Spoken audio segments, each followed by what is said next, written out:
आपण पाहत आहात सत्याची बाजू मांडणारं हक्काचं न्यूज चॅनल M24 तास।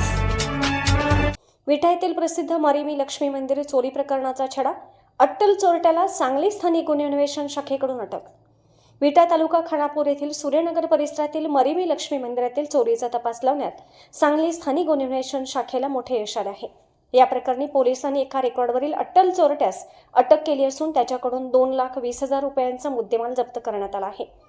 डिसेंबर 2025 च्या अखेरीस 26 डिसेंबर ते 30 डिसेंबरच्या दरम्यान सूर्यनगर विटा येथील मरीमी लक्ष्मी मंदिरात अज्ञात चोरट्याने प्रवेश करून देवीच्या गळ्यातील सोन्याचे दागिने लंपास केले होते।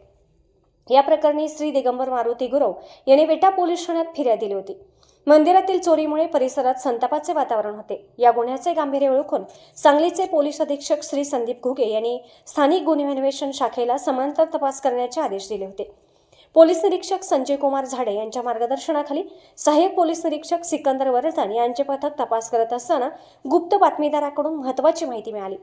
रेकॉर्डवरील गुन्हेगार प्रकाश जगन्नाथ सदामते हा मोपेडवरून तासगाव ते कुमटे फाटा रोडवरील एका रोपवाटिकेच्या परिसरात फिरत असल्याची माहिती मिळताच पोलिसांनी सापळा रचून त्याला शिताफीने ताब्यात घेतले।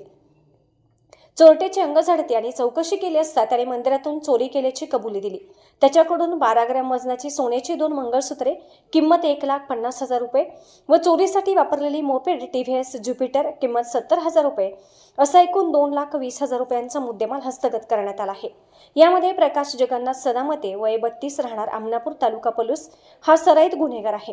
याच्यावर यापूर्वी पलूस आष्टा आणि चिंचणी वांगी पोलीस ठाण्यात अनेक गुन्हे दाखल आहेत। विशेष म्हणजे त्याला ऑगस्ट 2025 मध्ये सांगली आणि सातारा जिल्ह्यातून 2 वर्षांसाठी हद्दपार करण्यात आले होते। तडीपारीच्या आदेशाचे उल्लंघन करून त्याने ही चोरी केली होती। पुढील तपासासाठी आरोपीला विटा पोलीस ठाण्याच्या ताब्यात देण्यात आले आहे। ही कारवाई पोलीस अधीक्षक संदीप घुगे, अपर पोलीस अधीक्षक कल्पना बारोकर यांच्या मार्गदर्शनाखाली LCBच्या पथकाने यशस्वीरित्या पार पाडली।